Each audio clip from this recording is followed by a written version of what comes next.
창세기 29장.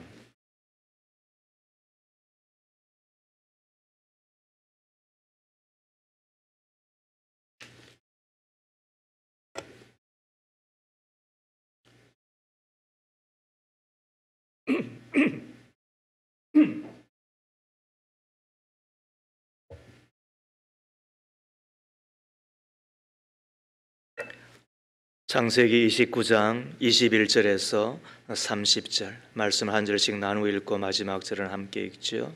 7년이 지난 뒤에 야곱이 라반에게 말하였다. 약속한 기한이 다 되었습니다. 이제 장가를 들게 해 주십시오. 라헬과 결혼하겠습니다. 밤이 되었을 때에 라반은 큰딸 레아를 데려다가 신방으로 들여보내는데 야곱은 그것도 모르고 레아와 동침하였다. 아침이 되어서 야곱이 눈을 떠보니 레아가 아닌가? 야곱이 라반에게 말하였다. 외삼촌께서 저에게 이러실 수 있습니까? 제가 그동안 라헬에게 장가를 들려고 외삼촌 일을 해드린 것이 아닙니까? 외삼촌께서 왜 저를 속이십니까?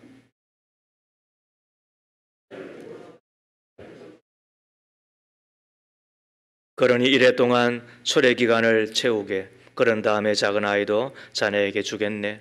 그 대신에 자네는 또 7년 동안 내가 맡기는 일을 해야 하네.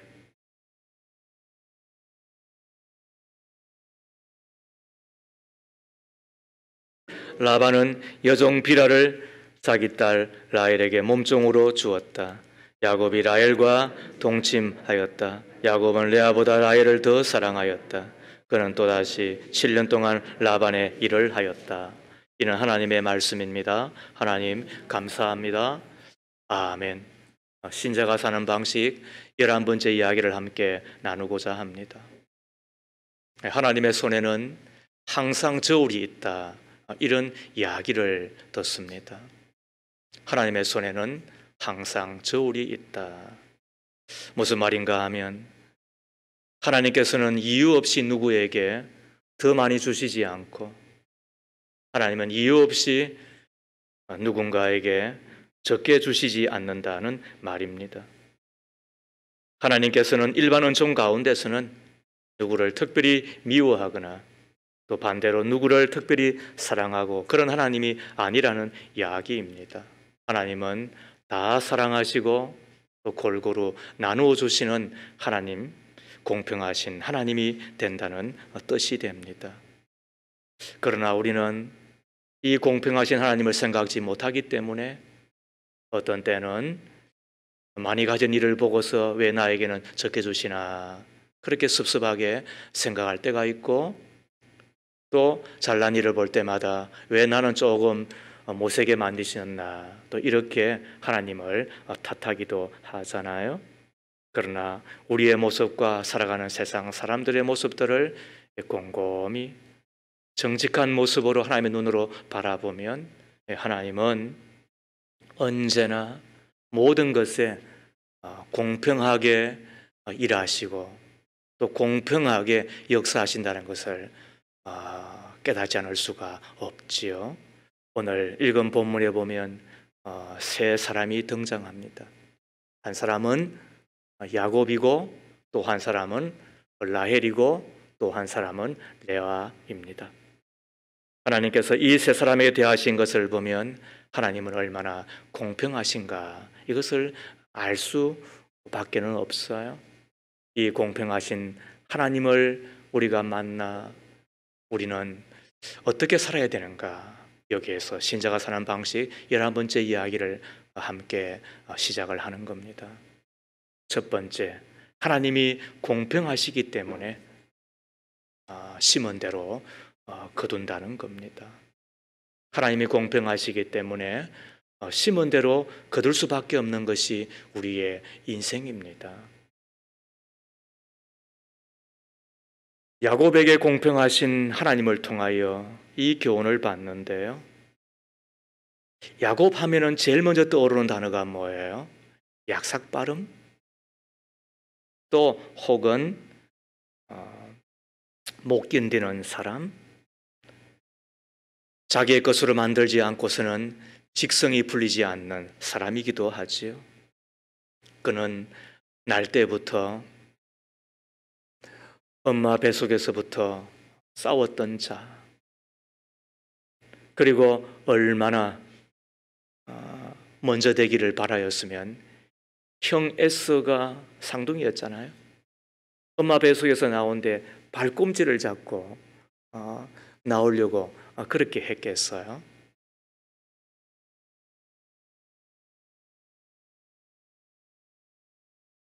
자기의 형이 배가 고파서 허덕일 때에 팥죽 한 그릇으로 장자권을 팔아먹었던 이도 야곱이었죠. 자기의 아버지가 눈이 어두워서 잘 분간을 하지 못할 그 틈을 타서 형 노릇을 형의 모습을 하고 또 형의 옷을 입고 또 형처럼 몸에는 틀도 붙이고 또 형 목소리까지도 변조를 하고 그렇게 해서는 아버지 앞에 가서 복을 빌어 주십시오 했던 이가 바로 야곱이잖아요.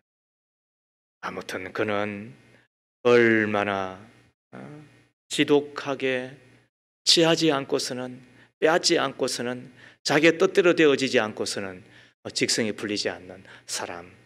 그래서 그의 이름 저 자체가 야곱이었던 것 같아요. 그래서 언제나 이겨야 하고 언제나 승리하여야 하고 아마 요즘 이 야곱이 있다고 한다면 그는 반드시 성공한 사람일 거예요. 출세한 사람일 거예요. 그러나 이 야곱에게도 하나님은 얼마나 공평하신지 몰라요. 하나님의 공평하심이 야곱에게 어떻게 나타나는 걸까요? 그가 형을 속이고 그리고는 한 집안에 초상나겠다고 엄마의 그 등살에 못 이겨서 그 외삼촌 집 라반의 집으로 하란으로 떠나잖아요. 물론 그러다가 밤에 그 광야의 하나님을 만나 즐거운 인생길 걷기도 하였지요. 그렇지만은 그곳에 도착하여서 오늘 당하는 일을 우리가 보면서 야, 그래서 하나님이시구나. 이것을 인정하지 않을 수가 없는 거야. 그게 뭘까요? 하란에 도착하여 그 우물 곁에서 그곳에 목동들과 함께 라헬을 만나죠. 한눈에 반하잖아요. 결혼하고 싶어서 미치잖아요. 그래서 자기 외삼촌 라반에게 이야기하죠. 제가 아내로 삼고 싶습니다. 그래서 한 것이 몇 년이에요? 7년 동안. 그것을 며칠처럼, 하루처럼, 이틀처럼, 3일처럼 그 수고를 다 하고 자기의 아내로 라헬을 맞아들이는 시점이에요. 그런데 밤에 침방에 들어갔다. 그리고 아내를 맞았잖아요. 그러면 아침에 눈을 떠서 보았더니 어떻게 되었어요? 와, 이거는 이제 미치고 환장할 일인 거예요. 그렇게도 사랑하고 그리고 그 여인을 위하여 7년을 하루처럼 일하였던 그 라헬이 아니라 누구예요? 그 언니 레아인 거예요. 라헬은 어떤 여인이었는데요? 17절에 보니까 몸매가 아름답고 용모가 이쁘다고 되어 있어요. 그런데 레아는요, 아무튼 덜하고 못생기고 그래서 덜 사랑스러운 정도가 아니라 아예 마음에 둔 적이 한 번도 없어요. 그런데도 불구하고 왜 이런 일이 생긴 거예요? 그래서 자기 외삼촌에게 따지잖아요. 외삼촌, 이럴 수 있습니까? 제가 외삼촌을 위하여 지금까지 수고하고 그리고는 바라였던 것이 라헬인데 어떻게 레아를 줍니까? 그랬더니 능글맞은 라반이 하는 이야기가 이 지방에서는 그런 전통이 없는 것일세. 먼저 언니를 취하고 난 이후에 그 다음에 동생을 주는 것인데 어떻게 할래? 그렇게 해서는 또다시 7년을 라헬을 위하여서 또 죽을 고생을 할 수밖에 없었거든요. 우리 지난주 살펴봤던 것처럼 그때 당시 남자가 아내를 얻기 위하여 처가에 일정한 돈을 내는 것, 그게 전통이라 그랬잖아요. 그때 들어가는 돈이 보통 한 200일분의 노동 삭시다. 그러면 1년 정도 일하면 된단 말이에요. 그런데 몇 년을 일했어요? 7년. 그럼 또 몇 년을 또 더 일하는 거예요? 7년. 무려 14년을 일할 수밖에 없는 거죠. 누가요? 그렇게도 약삭빠라였던 야곱. 자기가 생각하고 계획하고 그리고는 이루고자 했던 것들을 하나도 지금까지 남김없이 다 했잖아요. 그런데도 불구하고 이 야곱이 톡톡이 당하는 것을 보면서 심은 대로 거두는구나. 뿌린 대로 얻게 되는 것이구나. 그러고 보면 인생은 참 메아리라고 하는 이야기가 가슴에 와 닿습니다. 한 소년이 있었죠. 개구장이면서도 못된 짓을 하니까 엄마가 한 날은 실컷 혼내주었어요. 이 소년이 자기가 잘못했다고 생각을 하면 괜찮았는데 엄마가 밉잖아요. 그래서 어머니한테 매맞고 화나니까 산에 들어가가지고 그 산을 향하여서 큰 소리를 지른 거야. 나는 내가 미워. 나는 내가 미워. 누구 보고? 산 보고, 나무 보고. 그랬더니 조금 있다가 자기를 향해서 들리는 소리가 나는 내가 미워. 나는 내가 미워. 그러는 거야. 아니 지금 화가 나가지고 화풀로 왔는데 또 그런 소리를 들으니까 얼마나 보골이 나겠어요. 그래서 씩씩거리면서 자기 엄마한테 갔어요. 엄마 품에 안겨서 엄마 미워. 산도 미워. 나무도 미워. 다 미워. 자기가 했던 일, 그런 산에서 겪었던 이야기들을 엄마한테 다 이야기하니까 엄마가 빙그레 웃으면서 그리고 그 다음날 그 아이의 손을 꼭 붙들고 산으로 올라가더라는 것이지요. 그리고는 자기의 아이를 보고 하는 이야기가 얘야 엄마가 시키는 대로 한번 해봐. 나는 내가 좋아. 나는 내가 좋아. 3번 외쳐보라는 거야. 나는 내가 좋아. 나는 내가 좋아.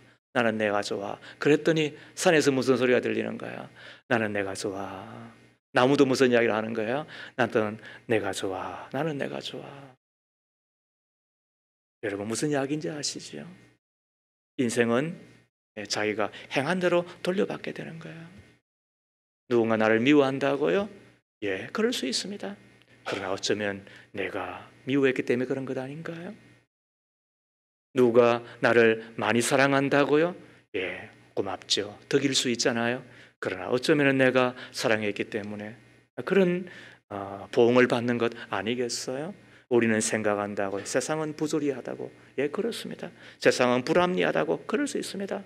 세상은 공평하지 않다고 예 그럴 수 있습니다. 그러나 진짜 그럴까요? 결코 그렇지 않아요. 하나님의 공평하심이 이 세상을 다스리고 있는 거예요. 물론 특별 은총 가운데서는 좀 달라요. 그러나 일반 은총 가운데 그 하나님의 역사는 히스토리잖아요. 히즈 스토리. 하나님의 이야기가 흘러가는 곳이 이 세상이잖아요. 그걸 통해서 우리가 부인할 수 없는 것이 뭐냐? 그건 하나님의 공평하심이 이 땅 가운데 온 천지 가운데 충만하다고 하는 거예요. 그 하나님의 충만하심 앞에 우리가 배우는 게 뭐예요? 심은 대로 거두는 거예요. 적게 심으면 적게 거두는 거예요. 많이 심으면 많이 거두는 거예요. 아무것도 심지 않으면 아무것도 거둘 수가 없는 거예요. 죄를 심으면 죄를 거두고 의를 심으면 의를 거두고 좋은 것을 심으면 좋은 것을 거두는 것이 공평하신 하나님 앞에서 우리가 배우는 교훈이고 이 세상을 살아가면서 우리가 절감할 수밖에 없는 거예요. 그러므로 내가 심었는데도 불구하고 내가 거두는 것이 없다. 예, 그것 때문에 어떤 데는 섭섭하기도 하지요. 그러나 내가 심었는데도 불구하고 거두지 않는 이유는 단순하고 명쾌합니다.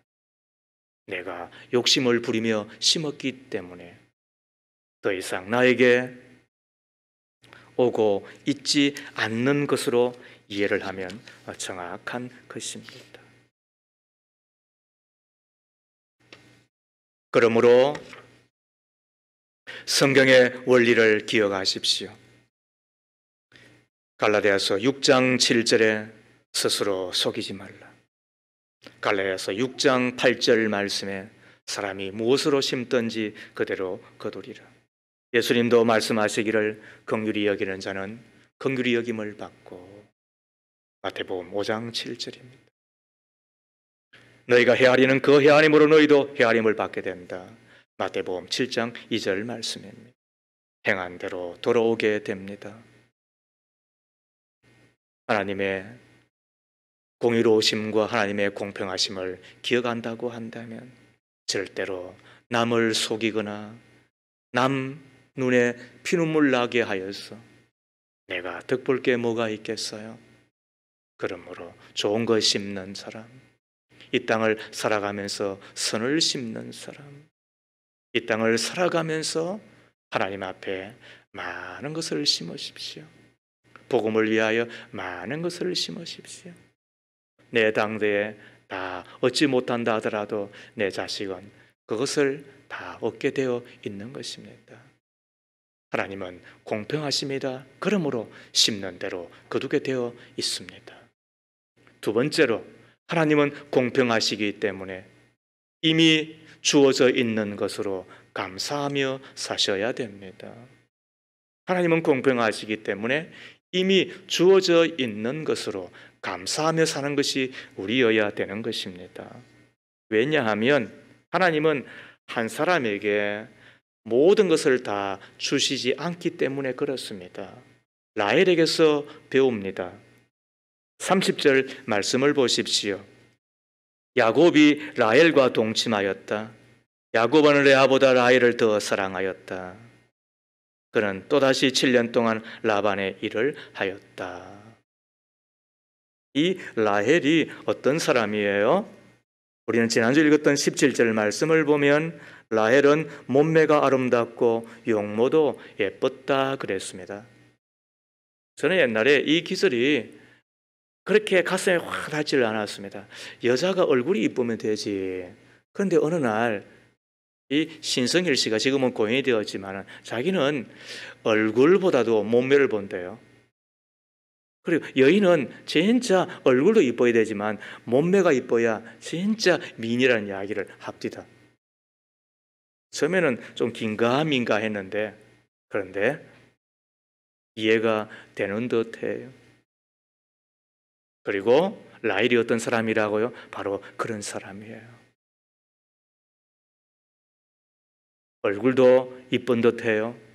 그런데 더 나아가 몸매도 아름다운 이가 라헬이었어요. 그런데 이 라헬이 또 무엇을 겪게 됩니까? 자기 남편의 사랑을 듬뿍 받게 되는 것입니다. 더 바랄 것이 어디 있어요? 이만큼 부러운 것이 어디 있어요? 한 여인이 그렇잖아요. 얼굴도 이쁜데 몸매도 아름다운데 그런데 자기 남편으로부터 사랑을 또 듬뿍 받습니다. 이 정도 같으면 더 이상 바랄 것이 어디 있겠어요? 그런데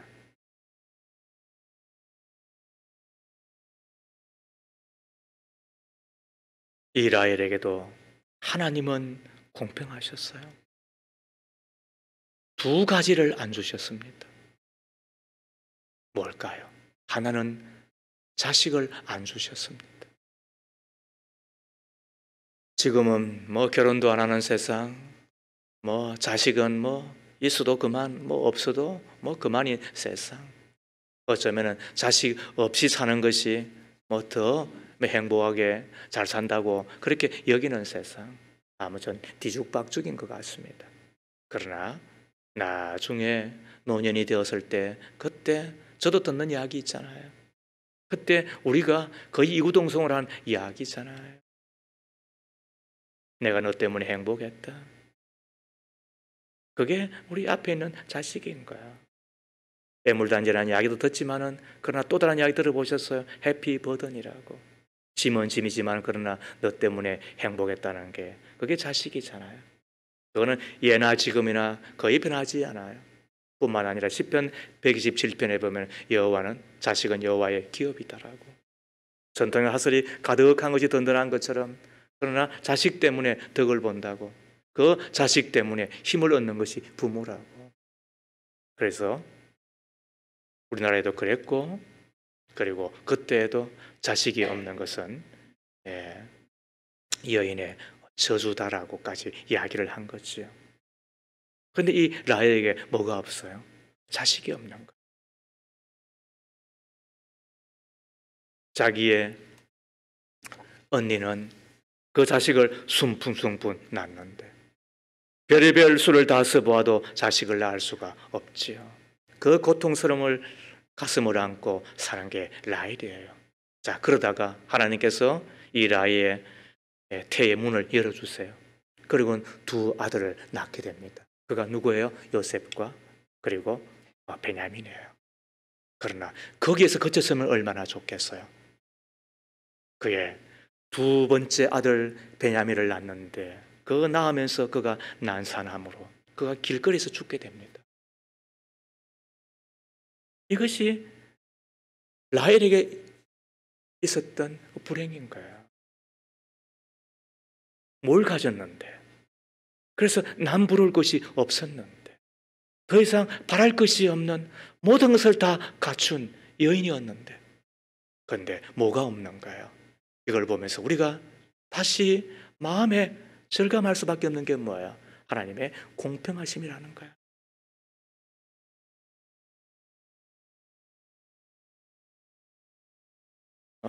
분당에 있는 좋은 교회의 목사님의 이야기예요. 본인이 최근에 한 이야기니까 저도 조심스럽지만은 전할 수가 있습니다.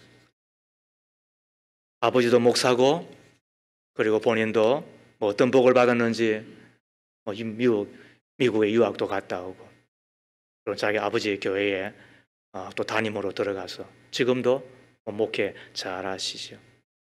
또 설교 잘하고 또 영향력도 있고 그런데 자신의 딸이 태어나 1년쯤 되었을 때 병원에 갔더니 의사가 장애입니다. 그리고는 그때로부터 고쳐지지 않는 그 선천성과 같은 장애에 그 딸을 데리고 지금 30년 이상을 살아갈 수밖에 없다는 거예요.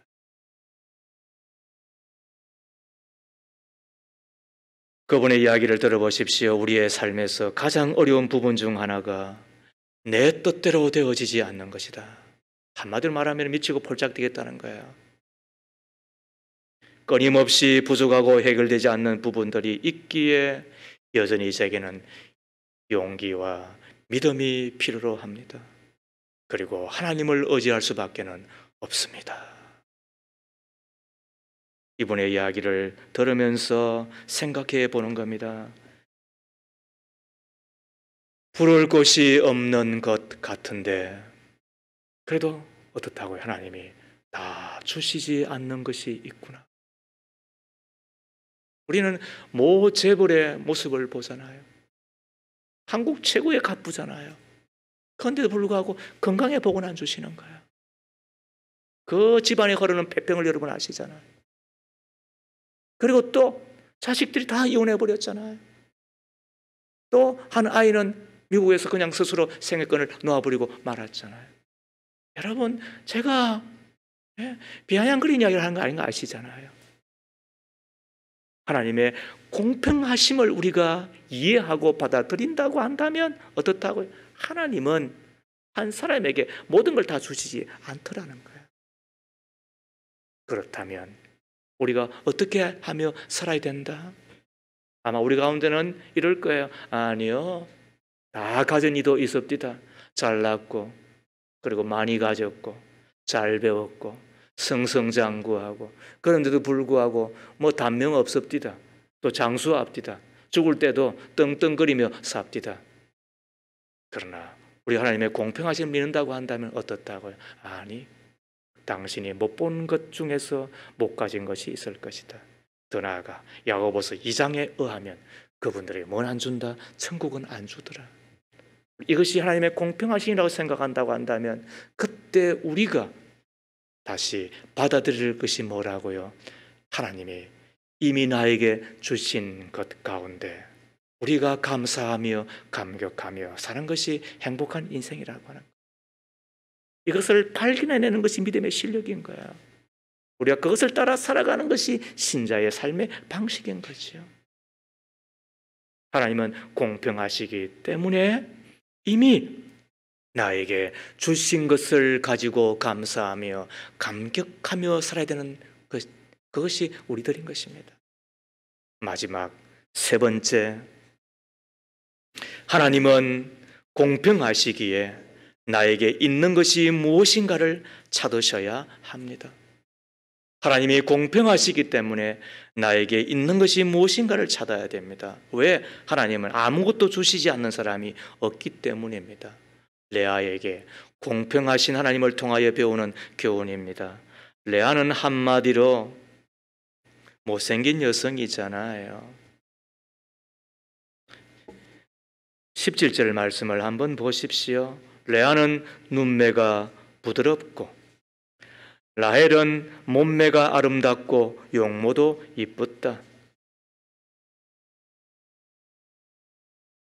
아무리 자기 아버지가 돈깨나 있다 하더라도, 남부럽지 않다 하더라도, 그리고 뭐 비교의 대상이 동생이니까 그렇게 좋아해주고 또 칭찬해주고 할 법도 하지만은, 그러나 자기 동생 앞에 서 있는 이 레아의 모습이 눈매가 부드럽다라고 하는 이 이야기는 우리가 생각하는 그런 뜻이 아니지요. 그래서 예전에는 이 성경 기절을 시력이 부족하였다. 이게 무슨 말이냐 하면, 시력이 부족하니까 어떻게 해요? 눈을 찡그리더라는 거예요. 그러니까 인상을 찡그리는 그런 얼굴인 거예요. 그리고 더 나아가 어리숙하고 또 모든 면에서 둔하다라고 하는 뜻이 바로 이 기절인 거예요.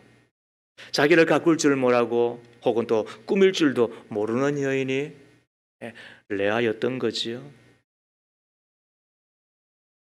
그러다 보니까 자기 남편 야곱은 누구를 더 사랑하는 거예요?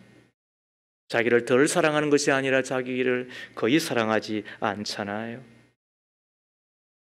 31절에 보니까 주님께서는 레아가 남편의 사랑을 받지 못하는 것을 보시고, 얼마나 가슴 아픈 이야기예요. 가심 싫은 이야기잖아요. 찬바람이 생생 부는 이야기잖아요. 하루 이틀도 아니고 한 달 두 달도 아니고 한 해 두 해도 아니고,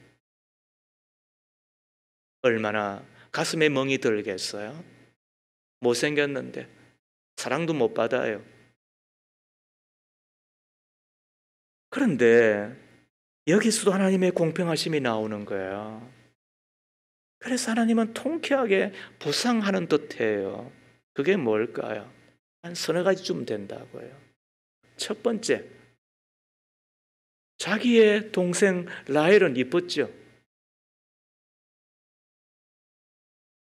그런데 자기는 안 이쁘죠. 근데 자기에게는 뭘 주시는 거예요? 라헬은 뭘 안 주어요? 아까 봤잖아요. 자식을 안 주잖아요. 물론 나중에 둘을 얻기도 하긴 하지만, 그런데 이 레아는 자식을 순풍순풍 낳는 거예요.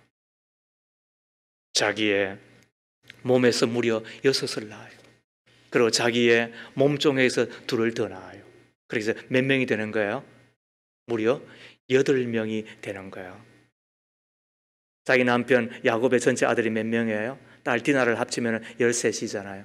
그 중에 8명이면 이거는 뭐 국회도 여는 거예요. 모든 법도 다 통과시키는 거예요. 그러니까 다 자기 편인 거예요. 아무것도 없는 것 같은데 이 레아는 어쩌면 모든 것을 얻은 여인이 되는 거잖아요. 뿐만 아니라 이 자식 가운데서 나중에 예수님의 족보가 열리게 되는 거예요. 야곱의 12아들 가운데서 이 땅에서의 장자는 누가 가져가요? 요셉이 가져가요.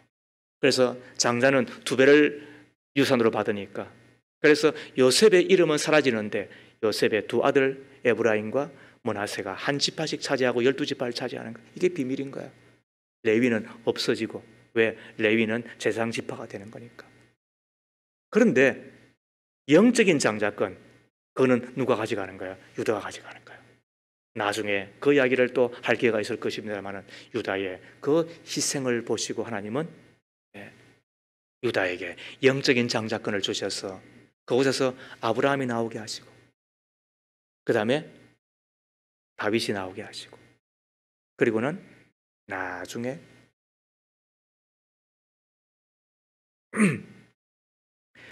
예수님의 그 족보가 그곳에서 열리게 해 주시는 거예요. 이것이 비밀인 거예요. 그래서 하나님은 그렇게 갚으시는 것 같아요. 더 나아가서 야곱이 그렇게 사랑하였던 라헬은 일찍 죽고 말잖아요. 그러나 레아는 오랫동안 안방마님 노릇을 하며 장수하게 됩니다. 라헬은 야곱의 고향으로 가던 길에 베냐민을 낳다가 죽고 말지요. 그의 시신은 길거리에 묻은 듯해요. 그러나 레아는 아브라함과 사라의 바로 그 묘터에 이삭과 리브가가 묻혀있던 바로 그 조상의 묘에 자기가 묻혀지게 되는 거예요. 여러분, 여자로 태어나서 잘생기고 절세의 미인이고 더구나 아들 잘 낳고 남편 사랑 듬뿍 받고 좋은 아파트에 돈도 넉넉하게 쓰면서 걱정 없이 오래오래 장수하면 얼마나 좋겠어요. 그러나 하나님은 한 사람에게 그런 모든 것을 다 주시지 않더라는 거예요. 우리는 송명희 시인을 알잖아요. 그는 태어날 때 내성 마비 장애를 안고 이 땅에 나옵니다. 집안은 찢어지게 가난했습니다. 그에게는 모든 것이 불행이고 불평이었습니다. 그러나 그가 극동방송을 듣고 예수 그리스도를 통하여 하나님을 믿게 됩니다. 그리고는 노래하며 그리고는 시를 적게 되는 것이죠. 그 가운데 하나가 나라고 하는 시입니다. 영상에 떠 있으니까 보세요. 나 가진 재물 없으나, 없죠. 나 남이 가진 지식 없으나 못 배웠으니까. 나 남에게 있는 건강 있지 않으나 내 성마비로 태어났으니까. 그런데 나 남이 없는 것 있으니, 나 남이 못 본 것을 보았고, 나 남이 듣지 못한 음성 들었고, 나 남이 받지 못한 사랑 받았고, 나 남이 모르는 것 깨달았네.